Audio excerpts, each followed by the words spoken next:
Welcome, everybody. Targeting Winners. Thank you for listening to episode 86, playoff edition. Darren, how you doing today?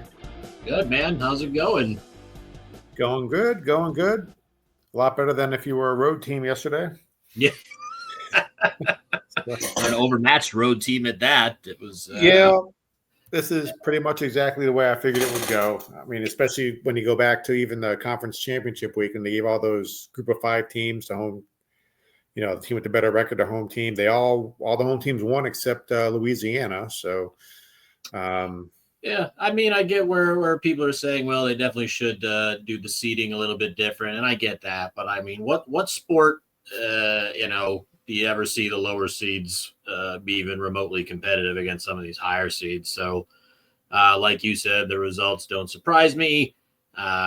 I'm sure there'll be some changes. I don't know if they'll implement them next year or not, but given all the pressure the committee's been under since they started ranking these teams, I could see change, even though it's supposed to be set for next year. But, I watched the majority of the games. I was working during the Penn State game, but apparently that wasn't one worth watching anyway from what I saw. But no, the only game that was ever even remotely competitive was, Clemson and Texas. And, yes.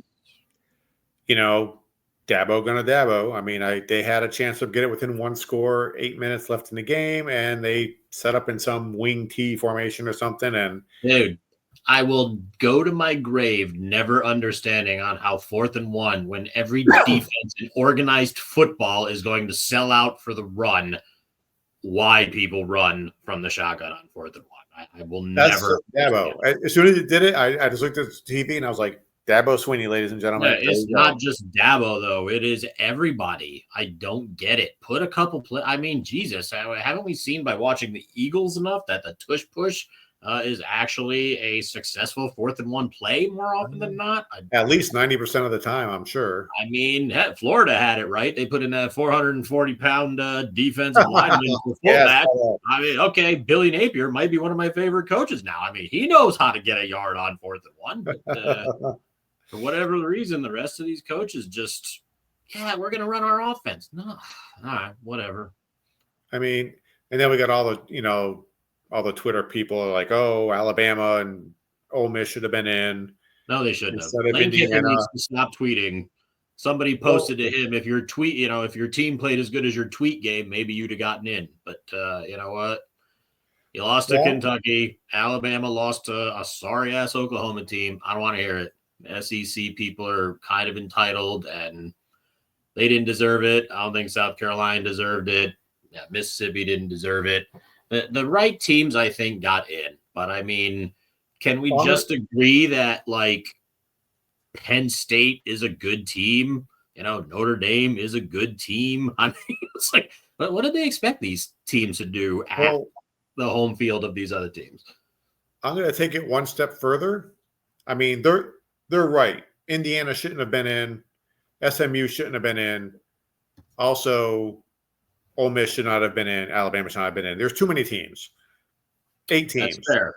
And you can say with like the odds, it's always like, like Ohio State 4-1, Georgia 4-1, and then it goes 25-1. Like after there's a drop off, and you can say what you want about Boise State. You easily could have had your Power 4. They get bids. And then the way I had it, I had Oregon would have hosted Clemson. I had Notre Dame at the 2 seed hosting Arizona State. I had Ohio State 3 hosting Texas. And then I had Georgia hosting Penn State. Yeah. And you can put them in whatever bowl game you want. Those are the only 8 teams. I mean, you can say what you want about Arizona State, but they won their conference. The same thing about Clemson. But I mean, but Clemson was the only – everyone was like shitting on them all week. That was the only competitive game. It was.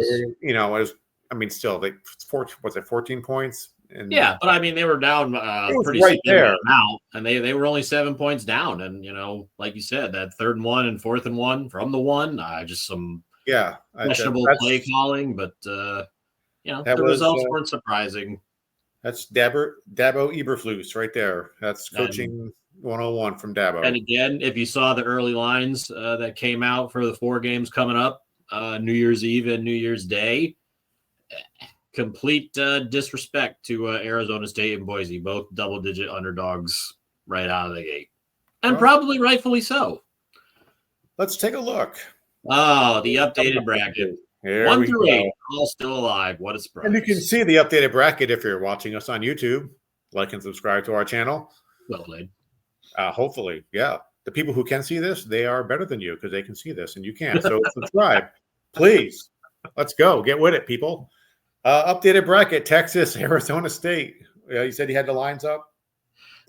Texas was like a 13.5 or 14-point favorite. Oregon and Ohio State was like, I think Ohio State was like a point and a half favorite. Penn State was like a 10.5 to 11-point favorite, depending on where you shop. And Notre Dame opened like a 1.5-point favorite, but that flipped to where I think Georgia's now like a 1.5-point favorite. So the two games, 1 versus 8, 2 versus 7, easily under a field goal at this point. The other two are double digits. And I from what we saw from these lower seeded teams, the Texas spread going past 14 wouldn't surprise me. Penn State reaching 13 maybe wouldn't surprise me either. But did you have the bowls? I forget which games are in which bowls. Do you have? I think Oregon, Ohio State, they're doing the Rose Bowl thing. I hope Notre so. Dame, That's I believe, is right a sugar. Yeah. Well, I don't know. I'm not worried. I don't know what that is right now. They're supposed to make it close to. I can actually get them if you want to wait like 1 second, because I do have them. I just didn't have them up on another tab here before we started recording. I want to say Notre Dame was the Sugar Bowl.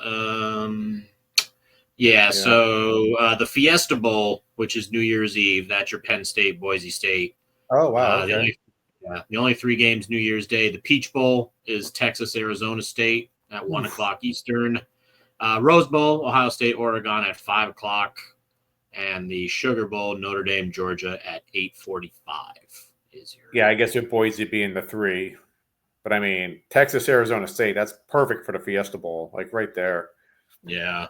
They would have got easy. I mean, it'll sell out anyway, but I mean, damn.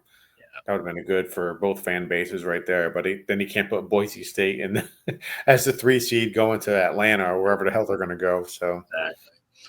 Yeah, and just on a side note, as far as the futures bets, I don't like any. I don't like any of them. Not gonna lie. I got 3 teams live, and there's a very good possibility none of them are reaching the semis.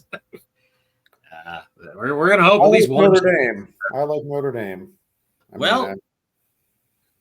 Whenever they seem to go against an SEC team, it doesn't go well. But Georgia's on their backup QB.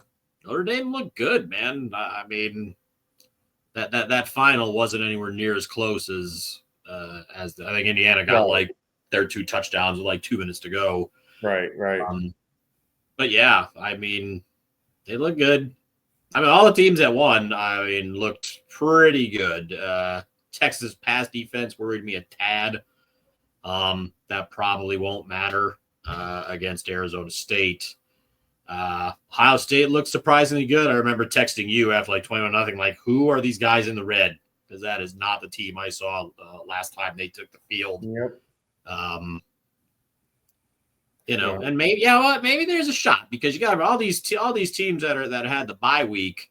It'll be like close to a month since they've played, so there could be that rust factor. Could be those teams trying to that have getting an early jump on there. I'm sure the Ohio State. Go ahead. No, I was gonna. What were we gonna say? So yeah, I'm sure the Ohio State fans would disagree, but that loss to Michigan, in a weird way, might have been a good thing. Well, it sure looked like they pulled their head out of their collective assets. Amazing what happens when you have the 2 best receivers potentially in all of football and you throw it to them. Wow. Will Howard, question mark all year long. Yeah, you look like you knew what you're doing. You know why? Because you threw it to the 2 guys that you're supposed to throw it to. I mean, they were even running the ball relatively well, which kind of surprised me given Tennessee's, all the talk. We talked about it with Mark the last show was Tennessee's defensive line against Ohio State's suspect offensive line. Well, Ohio State's offensive line did their job. I mean, credit to them. And they even came out and said, Caleb Downs is like, we rarely blitzed Dylan Gabriel last time. So I would expect the Ohio State defense to come out in that game and just blitz, what do they say, like their hair's on fire. Not expecting a different outcome. I mean, I'm hoping for one, but Oregon looked pretty legit. But, then again, Penn State put some did whatever they wanted to do offensively against them as well. So I'm surprised that's not the late game on New Year's Day. But yeah. Well, the first round of the playoffs games were so bad, I actually had time to look into some of the bowl games that I said I wasn't going to bet on. I've got a couple plays this week. How about you? Well, you should. You're running out of games, man. Might as well get some in there. Well, let's start. What do you got in this first one? We got, Coastal Carolina and University of Texas, San Antonio. Yeah, the Myrtle Beach Bowl. And oddly enough, this is actually going to be played on Coastal Carolina's home field. Yet they're an 11.5-point underdog. This number went, I think, up like 5 points since open. I know you got a better number than what's out there right now. I don't know. I don't think Coastal Carolina is really excited about even playing in this game, even though they're at home. Both their quarterbacks, Noah Kim and Ethan Vasco, in the portal. So third string quarterback's going to be starting for them. Owen McCown is supposed to go for Texas San Antonio, and their offense was pretty legit this year. Defense a question mark, but Coastal's on their third string QB, so who knows if that's even going to matter. Where this number is now, I'm not touching it. Total of 55.5. Again, not touching it because I don't know what Coastal's going to look like. I don't even know if they care. Avoiding it here. But I did like the number you got. But I'm not touching it at 11.5 now.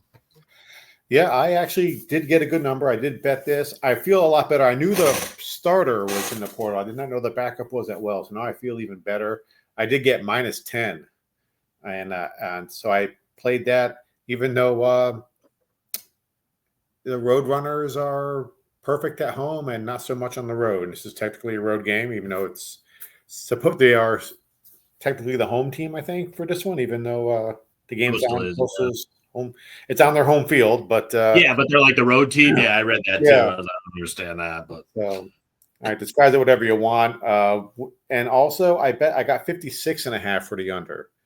Okay. So it's probably been going down. I pulled these lines like 20 minutes before we started. So yeah, so I feel good. I mean, like you said, there's who's in, who's out, who cares, and I don't think they care. There's a lot of players out,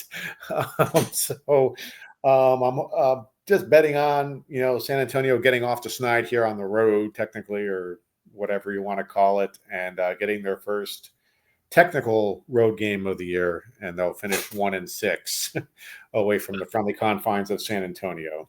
Any final thoughts on that one? No, it's like 11 o'clock in the morning. I won't even be able to watch, so I'll have to put the TV on in the other room while I'm working. But yeah, this one I want to. Yeah, it's going to be one of those games where it's like I get the update on my phone. Oh, check it out! Cool. So, yeah, I think it's human nature to just want to bet on a game you can actually watch. So, but even if I could watch this one, I would stay away. All right, so next game we got Northern Illinois and Fresno State. You know a lot about Northern Illinois, don't you? I do, unfortunately. They kept my Fighting Marcus Freeman's out of the 5 or 6 seed, but fortunately they've played kind of like crap since then, so that'll teach them to win a big road game. Exactly.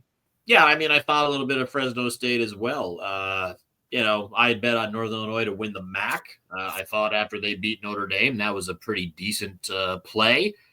They turned out to crap the bed against Buffalo the following week, and that pretty much started to send that bet down the toilet. Again, this is an opt-out festival here. Northern Illinois starting quarterback Ethan Hampton, portal. Mikey Keene, portal, quarterback for Fresno State. A lot of starters, both sides of the ball for both of these teams not here.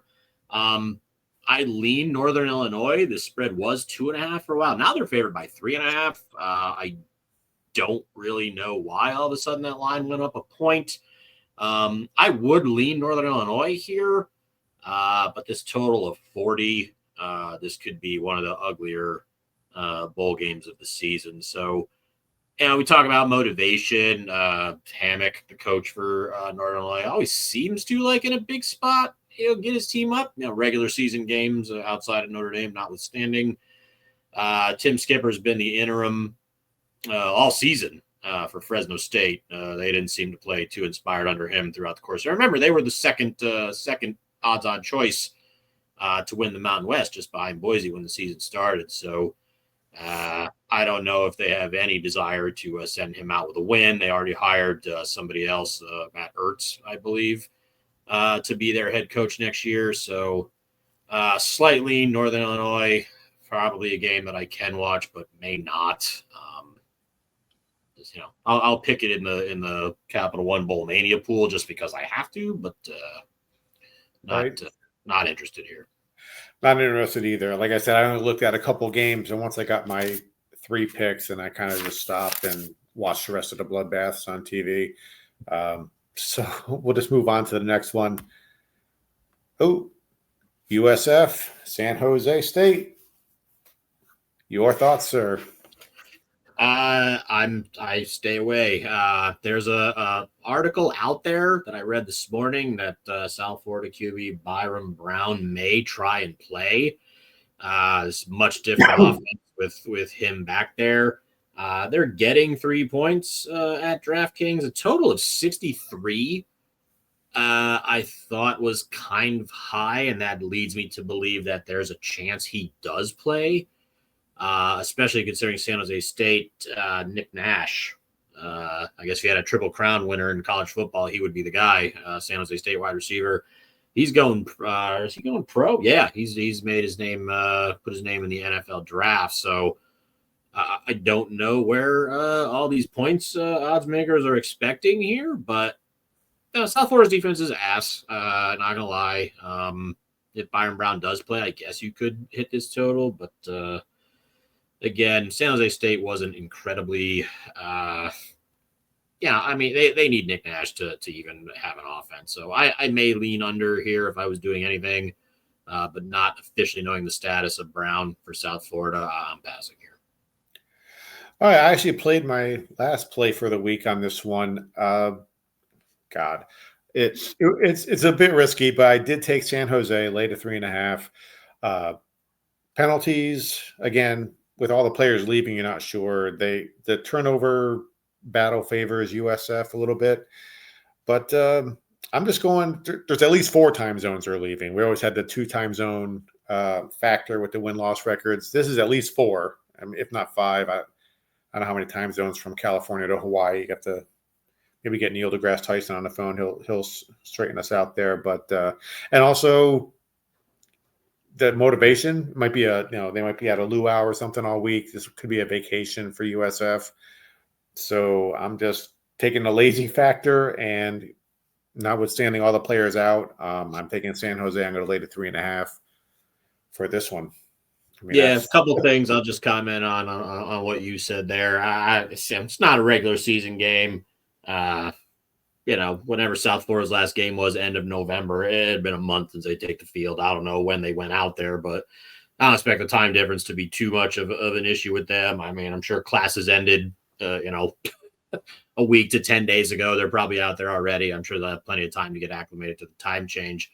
But the motivation thing you mentioned is interesting because remember San Jose State's head coach, Ken, and I'm not even going to try and pronounce his last name, but the guy who used to coach Navy, is from Hawaii. This is the Hawaii Bowl. So if anybody's going to be motivated to put on a good showing, it's probably him and his San Jose State Spartans. So I would certainly, from a motivational standpoint, lean San Jose State here as well. And if you're doing that, and DraftKings is live where you live, you only got to lay 3. So I wouldn't be against that. Nice. Okay. Pitt and Toledo, the Game Above Bowl. Is that what they... Game Above Sports Bowl. I have no idea what that even is. Right. We got Pitt against Toledo. Did not have enough time. I was, blame Clemson, I guess. The game was actually competitive for a little bit. But, I have no interest in betting on any of these games here. So I'll let you drive a little bit on this one. I maybe looked at this game a few seconds longer than you did. For whatever reason, I've been very anti Toledo this year. And by that, I just mean I know they were Mac favorites or Mac second choice. I just didn't see it going into the season, so I never bet on them. I don't think I bet against them either. I mean, they can throw, but they can't run for anything. The big question mark here is nobody knows if Eli Holstein is going to play quarterback for Pitt. If he does, laying the 6.5 is probably a good play. If he doesn't, Good luck. I don't even know. I mean, just like Desmond Reed is supposed to play. He was hurt, so at least they'll have a running game. But if Holstein were to play with him, laying 6.5 would be a no-brainer for me. But Desmond Reed's probably not 100%. Is an 80% Desmond Reed good enough to cover 6.5?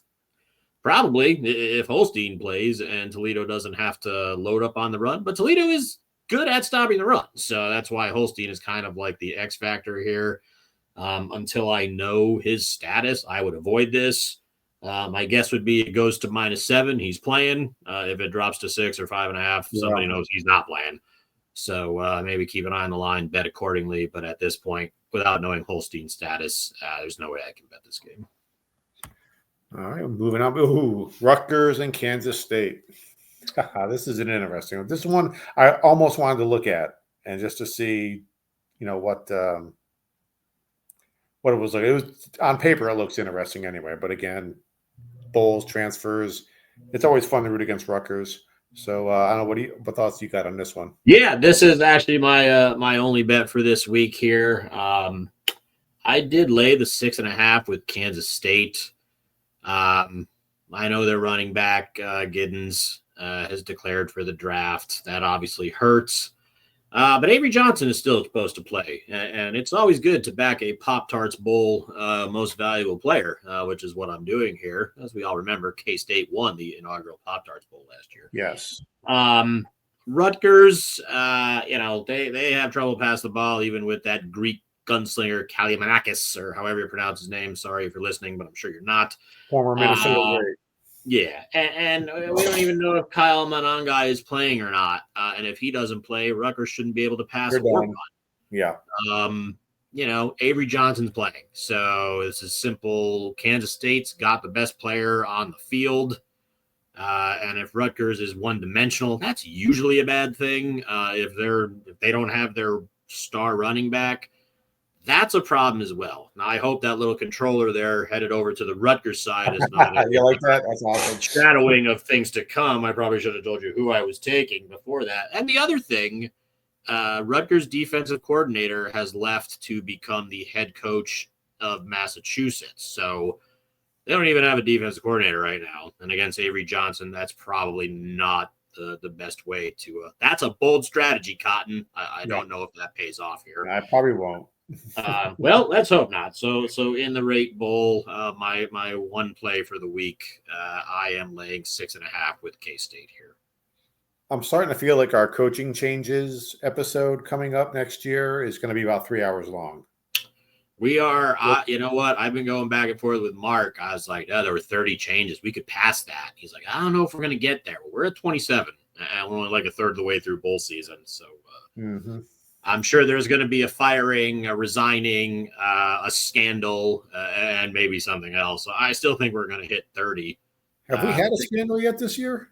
Not since the year got started. I mean, we had the Northwestern thing going into. Oh, that's right. Before, but nothing scandalous yet. Yeah. Bobby Petrino behaved, and I'm sure they probably kept Sam. It looks like right now they're keeping Sam Pittman at Arkansas, maybe so that Bobby Petrino will still behave for another year. But or he could end up taking an open coaching job. Who knows? I mean, apparently he's still in demand.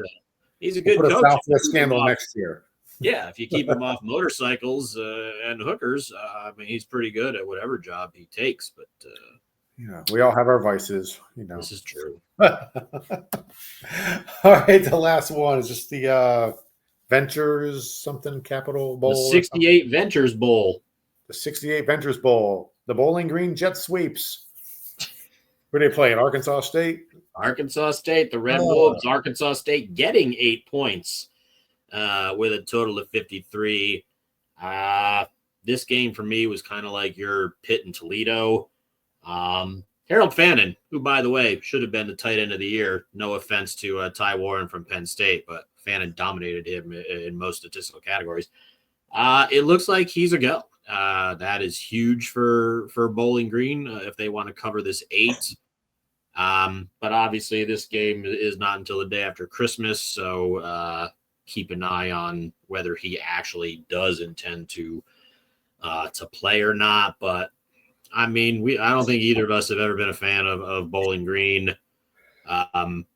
Don't know enough about Arkansas State. Don't even know if their QB is playing. Total of 53 initially seemed a bit low, assuming everybody is a go. But again, Fannin is a big part of that because what limited passing game Bowling Green has, it goes through him. So easy avoid for me. No interest in playing this game at all. Yeah, I got off of Bowling Green last year. I think I was 0-3 with them, and some of the grossest ways possible. So I see Bowling Green, I just run automatically the other way. So this was an easy no play for me, just because, if I bet against them, somehow the guy's going to get his head out of his ass and call a good game. If I bet on them, jet sweeps for everybody. So it's Kyle Leffler's on our list, man, and it's not a good list to be on. We're not fans.